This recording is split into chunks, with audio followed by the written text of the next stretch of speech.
So yesterday I met my client and he asked me, અરે પરાગભાઈ, મારા સનની ગઈકાલે job લાગી ગઈ છે, તો આપણે એનું ઇન્વેસ્ટમેન્ટ ક્યારે ચાલુ કરીએ? તો મેં એમને કીધું ગઈકાલે. તો એ શોક થઈ ગયા, ગઈકાલે કેમ?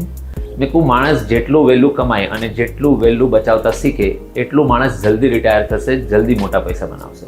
સો let me tell you why, કેવી રીતના. તો ફોર એક્ઝામ્પલ, અગર એક 22 વર્ષનો છોકરો હોય અને એ આજથી સેવિંગ ચાલુ કરશે તો એ રિટાયર થઈ જશે 50ની એજમાં. પણ તમે 30ની એજમાં ચાલુ કરશો તો તમે રિટાયર 60માં જ થશો. સેકન્ડ, કોઈ અગર 25 વર્ષનો હોય અને એને ડિસાઇડ કર્યું કે હું 50 વર્ષે રિટાયર થઈશ અને મને 2 કરોડ જોઈએ છે, તો એને ખાલી 10,000 રૂપિયા હર મહિને નાખવાના છે. 50ની એજમાં 2 કરોડ થઈ જશે. પણ એ જ ભાઈ અગર ડિલે કરીને, મોડું કરીને 30ની એજમાં ચાલુ કર્યું તો એના 2 કરોડ માટે થઈને એને 10,000 ને 20,000 નાખવા પડશે. સો આ ડિફરન્સ 5 વર્ષમાં પૈસા ડબલ ઇન્વેસ્ટ કરવા પડે છે. તો જેટલું જલ્દી ચાલુ કરશો એટલા વહેલા તમે રિટાયર થશો. આપણી પાસે ઘણા બધા પ્રોડક્ટ છે, gold, equity, mutual fund, post office, FD. પર અગર પૈસા બનાવવા હોય ને તો you need to start with mutual fund. પણ મ્યુચ્યુઅલ ફંડમાં વોલેટિલિટી બહુ છે. તો જે માણસ 25ની એજમાં ચાલુ કરશે એના માટે 35માં વર્ષે વોલેટિલિટી નહીં હશે.